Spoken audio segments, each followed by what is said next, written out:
जय हिंद, नमस्कार दोस्तों। स्वागत करता हूं मैं आलोक भारद्वाज आप सबका एन शिक्षा यूट्यूब चैनल में। चलिए आज के सेशन को शुरू करते हैं।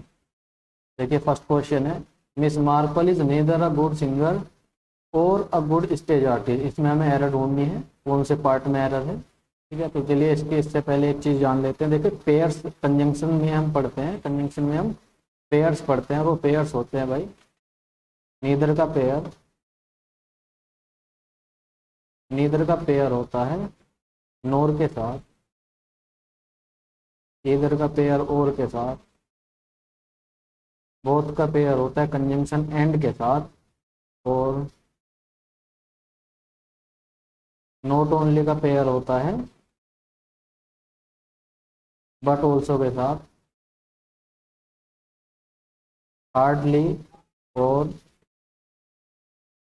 स्पार्सली का पेयर होता है वैन के साथ, नो सूनर का पेयर होता है देन के साथ, वेदर का पेयर होता है और के साथ, टू का पेयर होता है टू के साथ। ये प्रीपोजिशंस के पेयर हैं। फ्रॉम का पेयर होता है टू के साथ, बिटवीन का पेयर होता है एंड के साथ। और भी काफ़ी सारे पेयर्स होते हैं, जैसे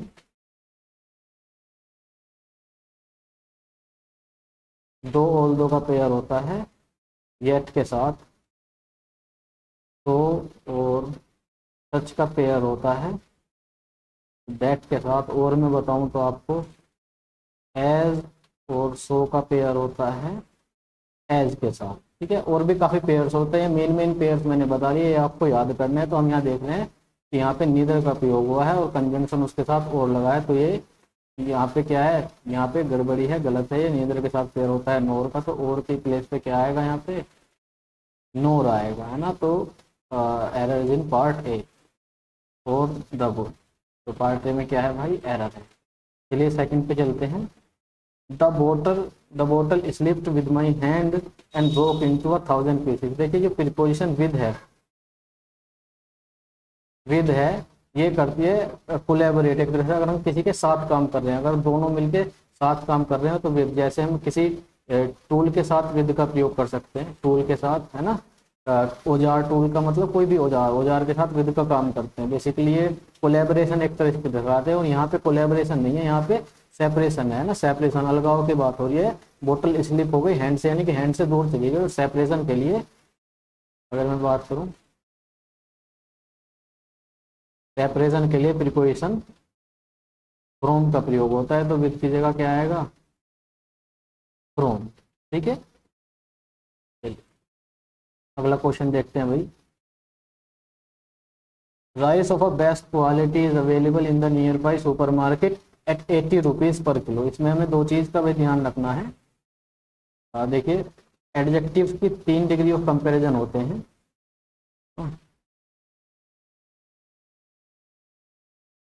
एडजेक्टिव की 3 डिग्री ऑफ कंपैरिजन होती है। पॉजिटिव, अगर मैं बात करूं एग्जाम्पल की, तो स्मार्ट यानी कि बेस फॉर्म, किसी भी एडजेक्टिव की बेस फॉर्म क्या होती है, पॉजिटिव होती है। फिर होती है comparative,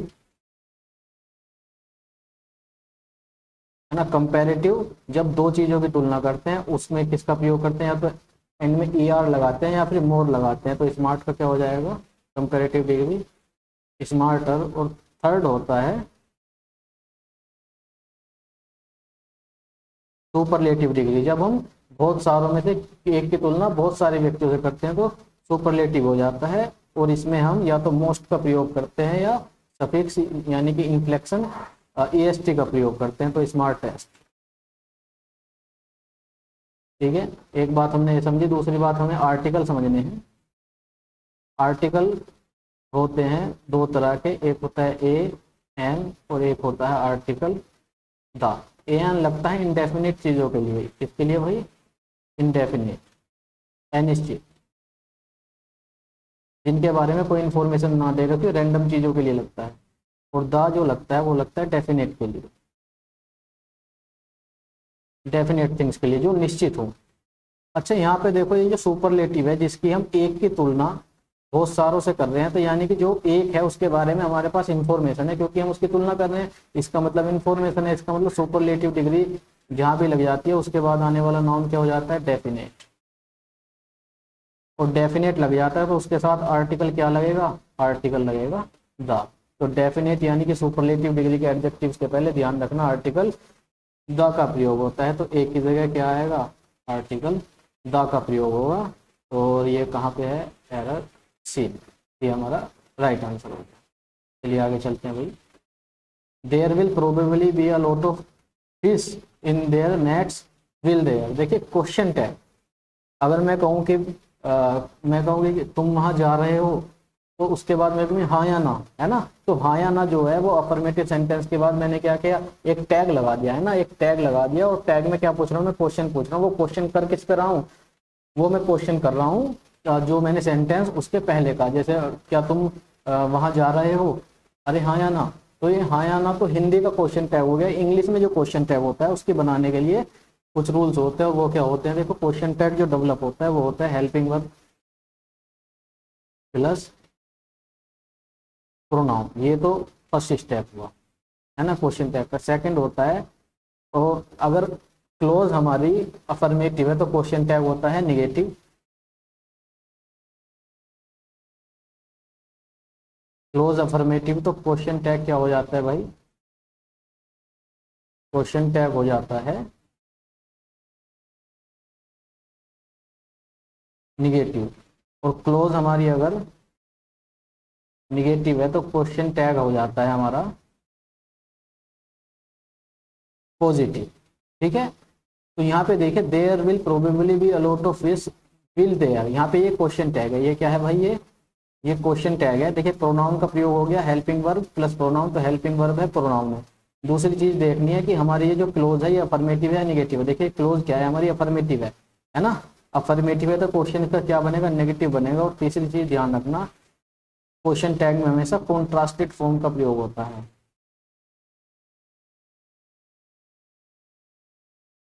contrasted form of verb, contrast का मतलब होता है सुकड़ी हुई, यानी कि जब वर्ब के साथ, जैसे मैं कहूँ कि हैव एक हेल्पिंग वर्ब है, अगर इसका मुझे नेगेटिव बनाना है तो हैव नॉट होगा, और इसकी कॉन्ट्रास्टेड फॉर्म क्या हो जाएगी, हैवंट। ठीक है, जैसे डू प्लस नोट, इसकी हो जाएगी डोंट, है ना। उसी तरह से विल प्लस नोट क्या हो जाएगी, वॉन्ट। ठीक है, तो यहाँ पे क्या आएगा, वॉन्ट देयर। तो कहाँ एरर है, इसके क्वेश्चन टैग में एरर है। वन इसका, ए इसका क्या हो गया भाई, राइट आंसर हो गया। चलिए फिफ्थ देख लेते हैं। Anybody who does not stop at the red light will find. यहाँ पे हमें एक चीज देखनी है भाई, मैंने आपको बताया था कि मोडाल के साथ हमेशा किसका प्रयोग होता है, मोडाल वर्ब्स के साथ हमेशा वर्ब की फर्स्ट फॉर्म का प्रयोग होता है, यानी कि बेयर इन्फिनिटी।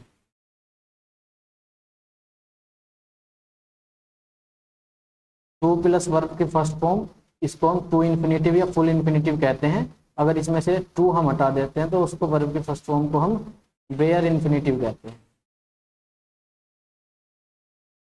उसको हम क्या कहते हैं, बेयर इन्फिनिटिव। तो मोडाल के साथ बेयर इन्फिनिटिव का प्रयोग होता है। मोडाल कौन सी होती है भाई, shall, should, will, would, may, might, must, need, dare, ought to, ये सारी क्या होती है, मोडाल्स होती हैं। तो यहाँ पे देखिए विल क्या है, एक भाई मोडाल है, मोडाल के साथ वर्ब की फर्स्ट फॉर्म होता है तो फाइन आ जाएगा। लेकिन क्या ये फाइन करके सही है, नहीं, ये फाइन करके भी सही नहीं है। क्यों, क्योंकि ये एक एक्टिव फॉर्म ऑफ वर्ब है। कैसी फॉर्म ऑफ वर्ब है, एक्टिव फॉर्म ऑफ वर्ब है। ये क्या है, एक्टिव फॉर्म है। और इसमें जो रेड लाइट है वो इसका क्या है, रेड लाइट इसका रिसीवर है। रेड, सॉरी, रेड लाइट नहीं भाई, इसका जो सब्जेक्ट है,